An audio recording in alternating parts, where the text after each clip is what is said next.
Hello! Now, as I'm sure you're all aware, I'm a huge Trapped fanboy, and this is ranking every single challenge from worst to best. Although, unlike last time, this is my own personal opinion on the ranking, and in actual detail this time, explaining my reasons for what order they're in. Again, not including Fight for Freedom. There are 38 challenges in total. Off we go! So, number 38 is Snake Attack. Now, here's some fanboy trivia for you. This is the most played challenge in Trapped, so I am slightly biased against this one, but I know a bad challenge when I see one. This is so fucking boring. The design is incredibly bland, the music is shite, the snake is so obviously fake. Like, I even worked that out when I was like 8 when I first saw this challenge. And the challenge is just lazy. It's just one of those 3 options challenges, where there's 3 choices and one of them is bad. So there's just 3 holes to choose from, and one of them has the snake in. It's pretty much a luck game, and admittedly quite a lot of challenges fall into the category of 3 options challenges, but this one is by far the most boring of those. Number 37 is The Wolf and the Nut.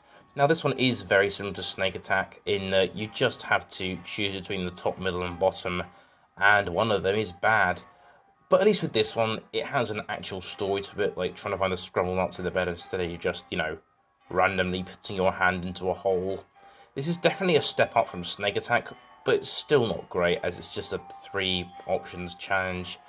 And that, as well as the fact that Scarlet is an incredibly annoying character.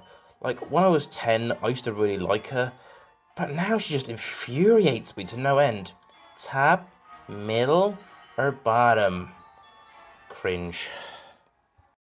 Number 36 is Witch's Brew. Now, this is a massive step up from Snake Attack and the Wolf and the Nut, because it's not just luck, it actually wants the unfortunates to use their brains and identify real ingredients. Like, I used to think they were just made up things for the show, but as an adult, I now realise that they were real ingredients, quite a few of which I've actually used in cooking, which I think is actually brilliant. So why is this challenge so low? The answer, Ethel the Witch. She is so annoying, the way she just screams at the top of her lungs. Although I do like the whole sort of subtle Dick and Dom reference when she says bogeys, you got it right, but it doesn't stop her from ruining an otherwise very good challenge. Also, why is it only best of 3 instead of best of 5?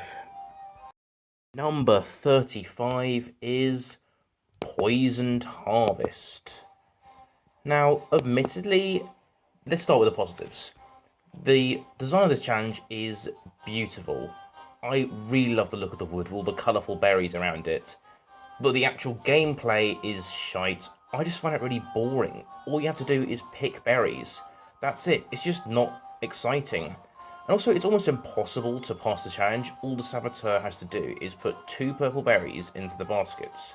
I mean, sure, they have to do it without being seen, but aside from that, this is just a very badly thought out challenge. Number 34, the One-Eyed Watcher. So, we're now on to another 3 option challenge, which, as I said, I'm not usually all that fond of. But this one is different because, unlike most of them, there's actually only one right answer, and most of those are entirely luck-based, whilst this one actually involves skills of following the eye, which is actually pretty hard, seeing how quick the One-Eyed Watcher is with his hand. It's quite impressive. Though for some reason it was ridiculously easy in the Trapped game.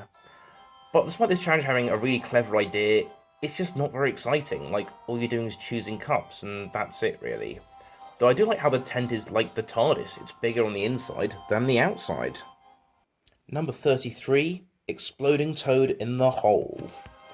Well, clever title, but it's a code challenge, which I generally find pretty good. These challenges are definitely better than the 3 options challenges, because you actually have to work out what makes certain items good and what makes them bad instead of just, relying on luck. But this one is nothing really special. It's quite similar to Toxic Treats in that all the items have words on them, but big twist, it's not about the words, it's about the colours like Toxic Treats. But unlike Toxic Treats, this challenge is just kind of forgettable. I've nothing really bad to say about it. I don't really have anything good to say about it either. I just don't really have much to say, full stop. 32. Two-Faced Liar. Now, I love a good true or false quiz, and I think it's quite clever that Dovizage is French for two-faced. But why is this challenge below the other true or false challenge, Feed Me Lies? Well, because despite both having similar gameplay, you don't actually do anything here. You literally just have to talk, and that's it. Which I think is kind of just unimaginative. Although that being said, the challenge has an interesting enough design, but nothing special. Number 31. The Frozen Princess. Now, let's just address the elephant in the room. How the title of this has, unfortunately in recent years, become associated with this. But I think the idea of the challenge is actually very clever. How it's just saying a word that makes the princess scream. Although admittedly, some of the words are much easier to use in sentences than others. But despite the creativity, the challenge just isn't exciting because all they're doing is putting flowers in the princess's hands and that's it. The 30 is Horror Heads. Now, this challenge is the least played challenge in the whole of Trapped, only ever being played once, so it's kind of hard to comment on. I really love the design of it. The fairground theme is awesome, and I love the look of the toys with their different heads. It slightly reminds me of Toy Story. It looks like something that Sid would create. However, the actual gameplay is sadly nowhere near as good as the design. You just have to get the ball across the pit, and you have to try and work out who's using which car to work out who the saboteur is. Which is actually a quite good idea, but this challenge is definitely style over substance. Great design, even if all you're doing is literally playing with remote control cars. And it is the only time challenge on floor 4, so I guess that's kind of cool. Number 29, Feed Me Lies. So we're now on to the other and better true or false challenge. Although I do feel on occasions that the questions are too easy. But why did this one beat Two-Faced Liar? Because you actually have to do something instead of just talk. You actually get to feed seeds to the plants. And I love Phyllis and Madge. They are brilliant. Phyllis is just so funny. And Madge slightly reminds you of Audrey 2 from Little Shop of Horrors, but much less scary. And I also just love the garden theme that they've got there. It feels almost sort of jungle-like. Number 28 is Sleepcreepers. Now, this is a hiding slash saboteur alert challenge, which is another one of the common categories, where the unfortunates have to do a task and then hide and then can't come out until they hear the saboteur alert. But to be honest with all these challenges, it doesn't really matter what you do throughout, it's just the last few seconds that really matter. So it is very difficult for the saboteur to time it exactly right, which I can apply to pretty much any hiding challenge. But anyway, about Sleepcreepers itself. The bedroom aesthetic is nice, I guess. And this made it to the Trapped game. But it was ridiculously hard to be the saboteur there. I don't really have much else to say. It's a solid challenge, but nothing special. Number 27, Deadly Medley. So here we have another code challenge, but this one is like unique from the rest because like most of them have a different, number of items to choose from. But here there is like an unlimited choice of words to choose from. And I really like the design of the organ, but the organist himself, not so much. Like, he's just a monk whose face you can't see, and his story, he likes some words but doesn't like others. So it's not all that well thought out.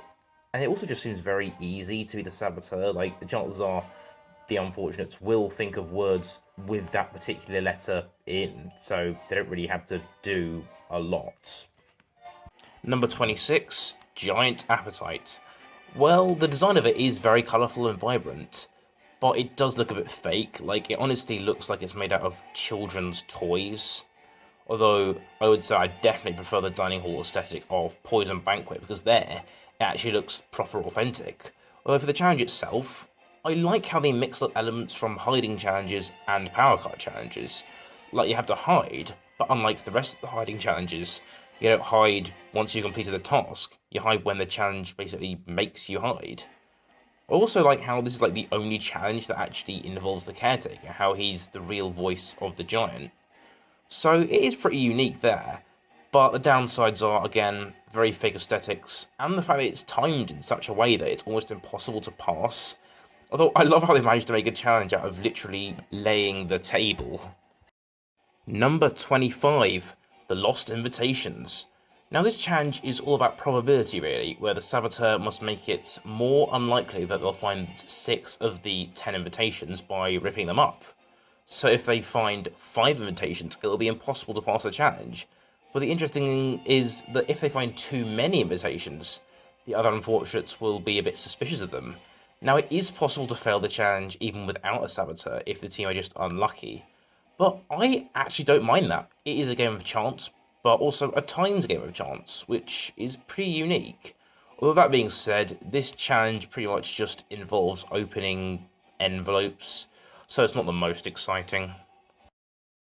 Number 24, Black Widow. Now this is the first ever challenge in Trapped, and it's a slightly odd one to be starting with because the objective is to suck up spiders' eggs with these tubes, or vacuumigators as they call them, which, let's face it, the spiders' eggs are literally just white balls, and the spiders are just greenish, yellowish balls with pictures of spiders on them. But I guess the strangeness and randomness of sucking up spiders' eggs is neither a good thing nor a bad thing. I mean, it's certainly an exciting, intense challenge, but I don't really have that much to say about it. Number 23, Mottonot's Tales. So finally we have a power cut challenge, and whilst this is the weakest of the 4, this is by no means bad. It's the first challenge to actually bring back a character, that being Miss Muttonot. I mean, all you're really doing is putting books upright, so it's not all that imaginative. But wow, it is so satisfying watching the saboteur knock them over like dominoes. I don't really have much else to say about this one, it's just a solid challenge really. Number 22, Wall of Sorrow. Now this is one of the simplest challenges in Trapped. All you have to do is build a wall, although not everyone manages that. But simplicity is both good and bad. Like, it does require a little bit of skill building the wall right, and it is very satisfying to see it get knocked over. Well, there is a strange thing in Series 1, when the lights come back on, there's no music, and you just hear the wall crying, and the unfortunates just stand completely still and don't build the wall until the music starts again. So that's a bit odd, but aside from that, it's fine. It's a simple yet fun challenge. Number 21, Split Ends. Now, I love the dramatic music. I know it's used in other games, but I would say this is probably my favourite soundtrack in the whole of Trapped. Like, why doesn't the BBC release a Trapped soundtrack? What have you been doing all these years? But anyway, Split Ends itself. It is a 3 options challenge, which I'm not overly fond of in general, but this is definitely one of the more exciting ones. Like, you choose the bows without waking split ends. It is a very tense game. And that scream, bruh. Number 20, Poisoned Hollows. Now this is another hiding challenge, but this one is similar to Septic Sewers in pretty much every way and isn't quite as good. I mean, it's almost too easy being the saboteur here, as you can just knock the apples out of the holes as opposed to actually having to put out the plugs. I mean, it's not a bad challenge, but like, it's just such an obvious copy of Septic Sewers.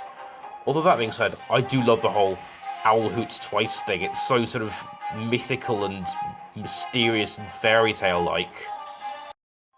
Number 19, Camp Fear.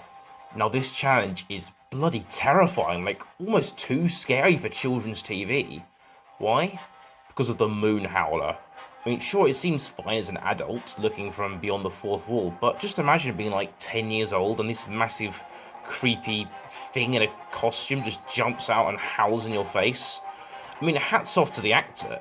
Like, he's almost too good at his job of being terrifying and making this by far the tensest of all the hiding challenges. Well, that and the dramatic lighting changes. But a tense challenge is a good and bad thing. Like, it would be very difficult being the saboteur, as the moon howler will jump out at you, whilst you're trying to strategically scatter the logs, as well as timing the challenge, like, well, you need to in all the hiding challenges. And another nitpick I have is that the saboteur could just scatter the logs without putting out the fire, and have loads more time, but the voice just says, fire out first. Also, at the end, the moon howler will just jump out at the trapped unfortunate whilst the fire is lit. I mean, you're supposed to be scared of fire, but, I mean, this is a good challenge, though, aside from all that. Number 18, Fairy Trials.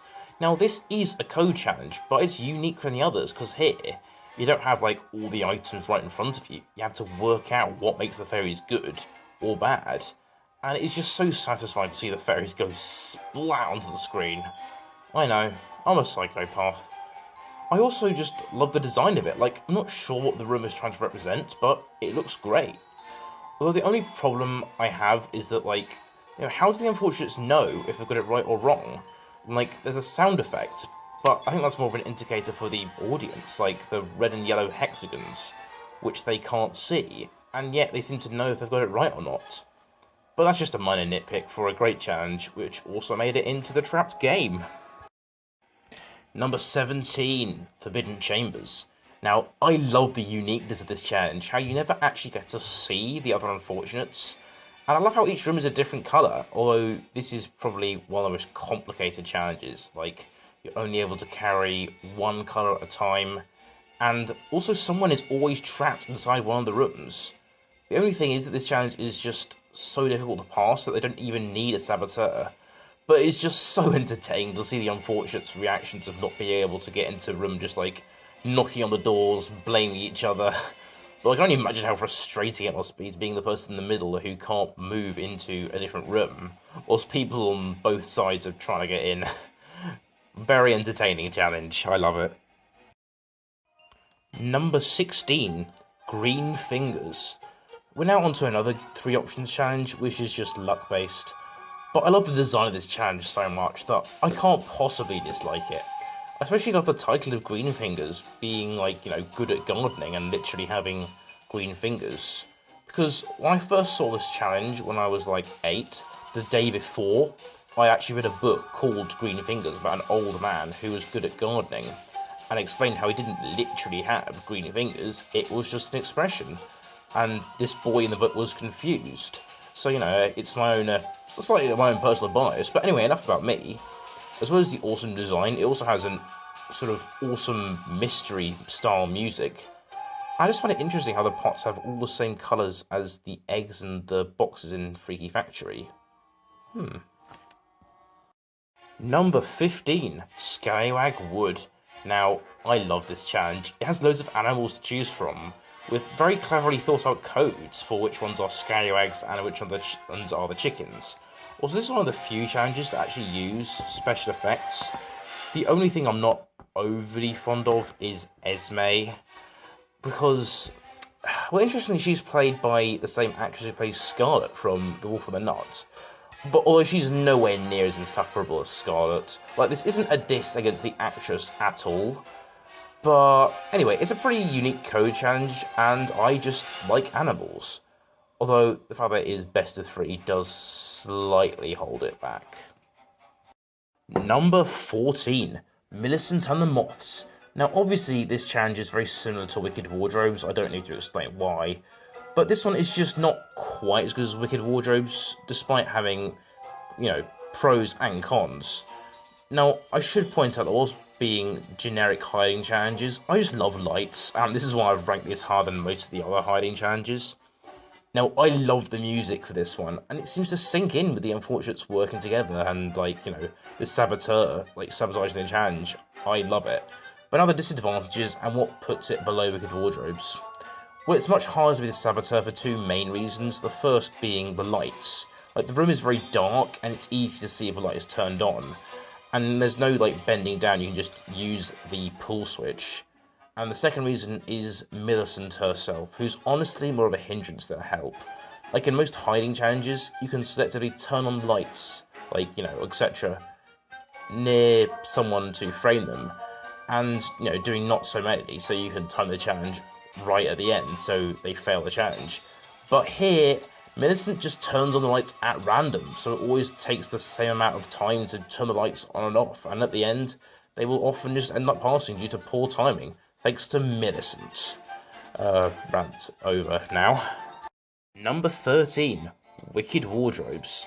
Now, this challenge is admittedly very simple, and, it's due to its simplicity that this is one of my favourite hiding challenges.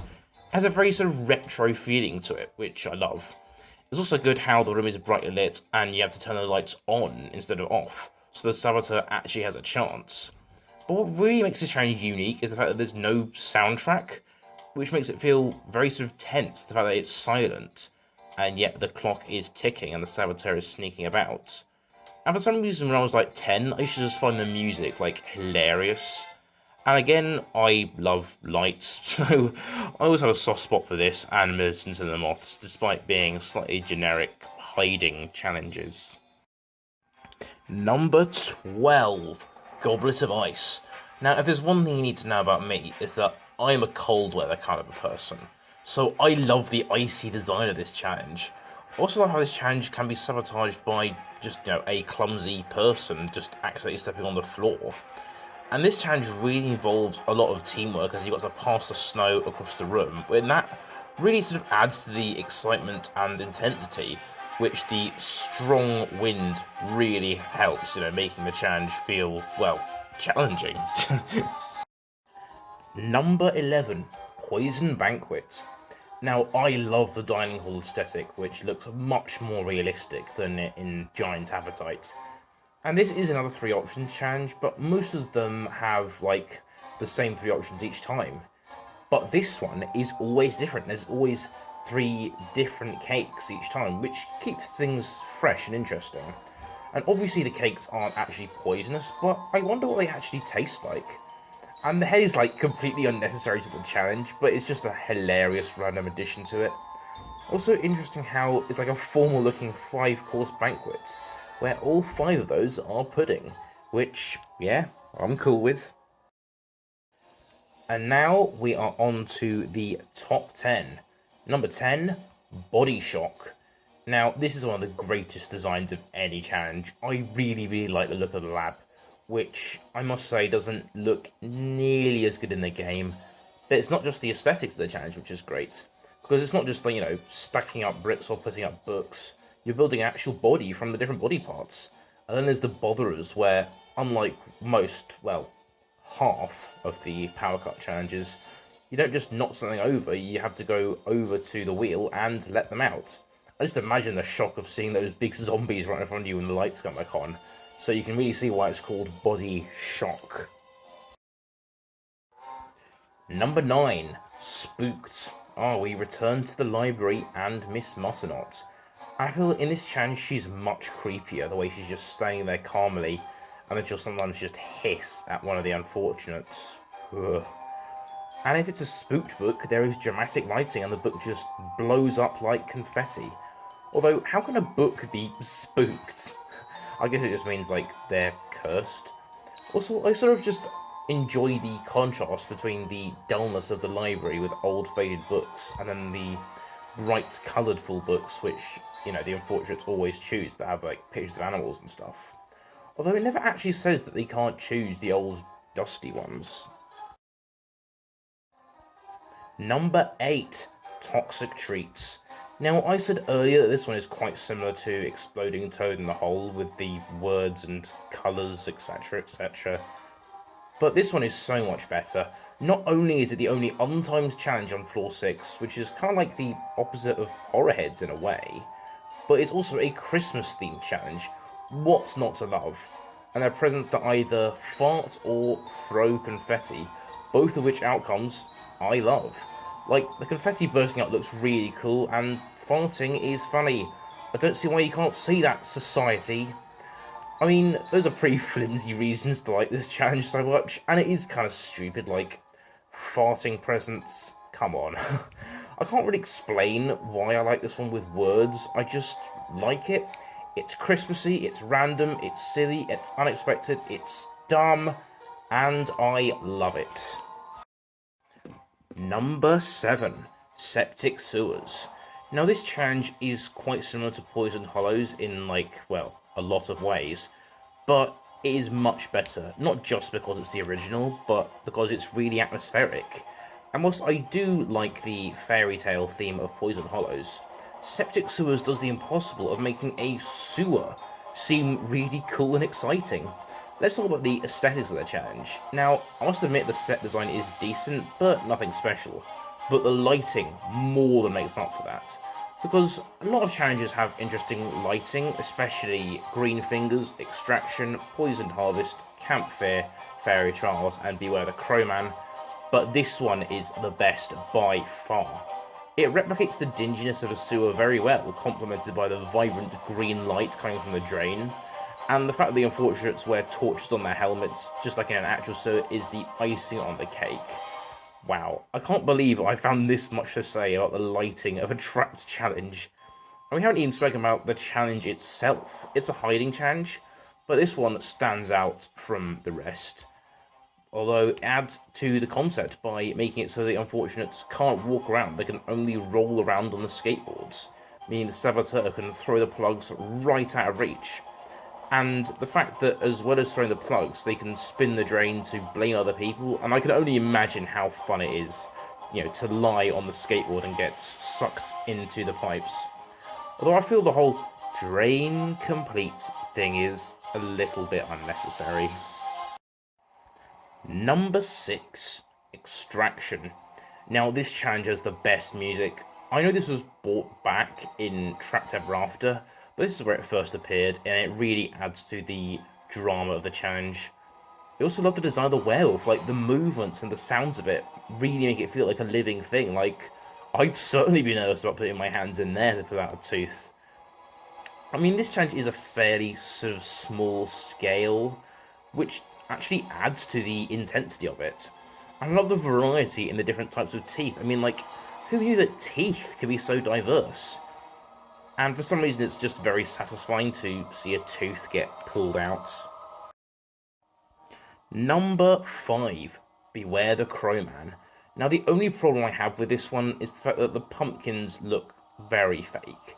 But aside from that, the design of this challenge is awesome. The dark meadow looks brilliant, and it really makes the coloured pumpkins pop out.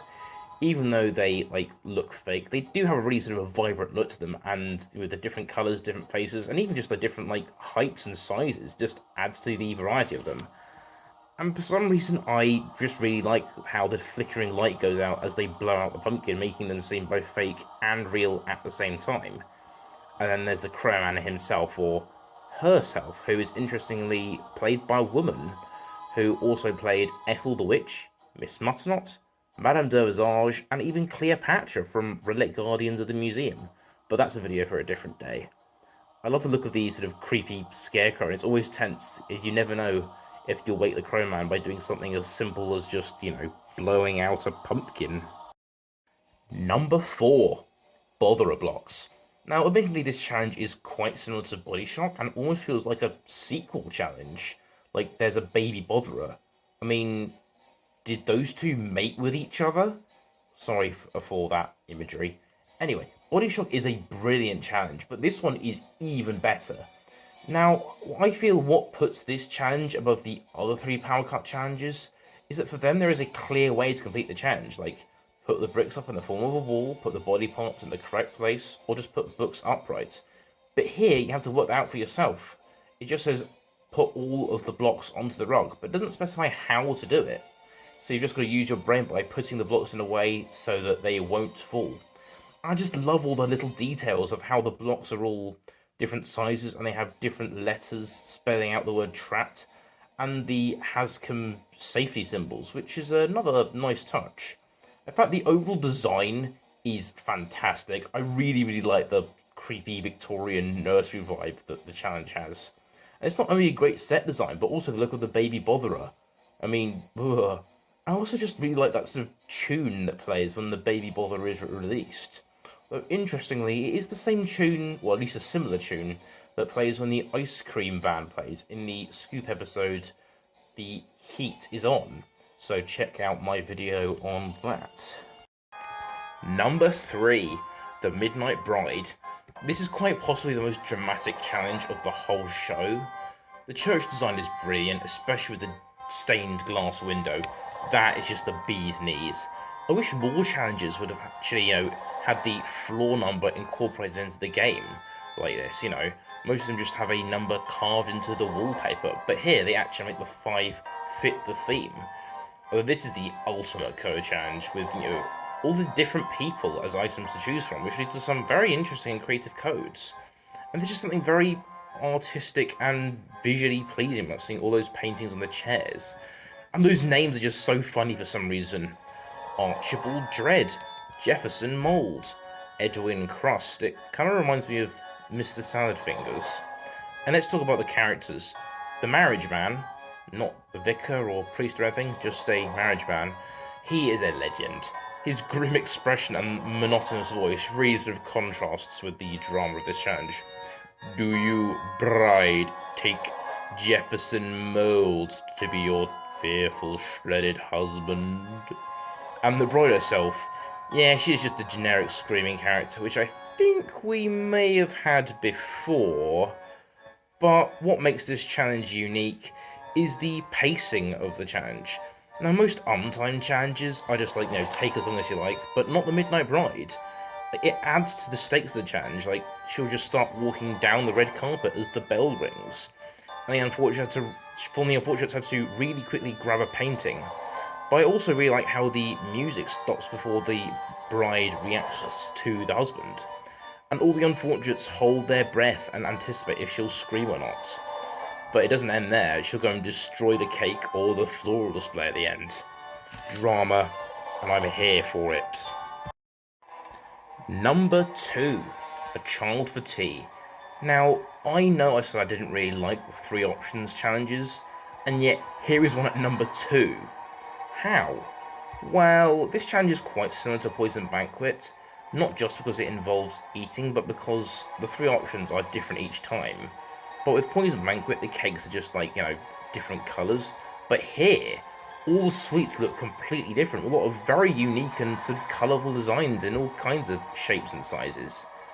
And the music, I know in one episode they used this particular soundtrack. And whilst this is probably my favourite soundtrack overall, I really think the other soundtrack for this challenge suits it much better.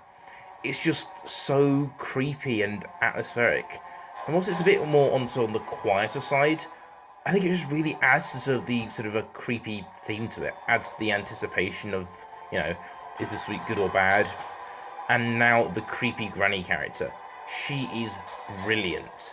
She's honestly just as good, if not better than the voice in the Trapped Villains department, which I know sounds like utter heresy. Now, this is how to create a scary challenge, not with cheap jump scares like with Camp Fear's Moonhowler, but have a seemingly friendly and endearing character who implies through various remarks that she's going to eat the trapped unfortunates. And I even once saw the actress who plays her live in a performance of The Lion, the Witch, and the Wardrobe, where the only downside is the fact that it's usually best of 3. Number 1, Freaky Factory. Now, I know this challenge isn't quite as dramatic and thematic as several others, but come on, what else could number 1 possibly be? Now, I admit that I am very biased towards this challenge, as it's the first one I ever saw, but it is the second most played challenge after Snake Attack. It's interesting how, the 2 most played challenges in Trapped are the very best and the very worst. But this challenge has a totally unique format. With many timed challenges, the idea is that, if the unfortunates complete the task, it continues until the time runs out, so the saboteur's got a chance to mess up. But here, if they complete the task, the game is over for the saboteur, which makes it even more intense. The factory design is also great, and the fact the unfortunates can't see each other makes it even more unique, well, apart from Forbidden Chambers, because they're all in separate booths. But this does not mean that all the saboteurs are created equal, because the saboteur closest to the left, has an easier job due to fewer unfortunates putting eggs in the boxes after them. But to me, this kind of adds to the challenge, and it's kind of luck-based, because outside of Freaky Factory, the order that they stand in is pretty much meaningless. And it makes it even more satisfying when the saboteur who is standing towards the right is successful. But what really puts this challenge above the others is the fact that in most challenges, the saboteur has a clear line of action, but here they can do whatever the hell they want to do to stop the other unfortunates from filling the boxes. They can throw eggs at other booths to frame others. They can sneak in front of the conveyor belts. Not really recommended though. They can take eggs or boxes or simply just mix up the colours. There are no rules. But it's not perfect. Like, there's nothing stopping unfortunates from picking up a box and filling up all 6 egg holes in the box with eggs, and then putting it back on the conveyor belt. But that's just one minor nitpick, because the creativity, excitement, clever tactics, and just general great look is what makes this challenge stand out and make it not only the best, but it represents what Trapped stands for and shows everyone why Trapped itself was just such an amazing show. And that is it really. Bye bye.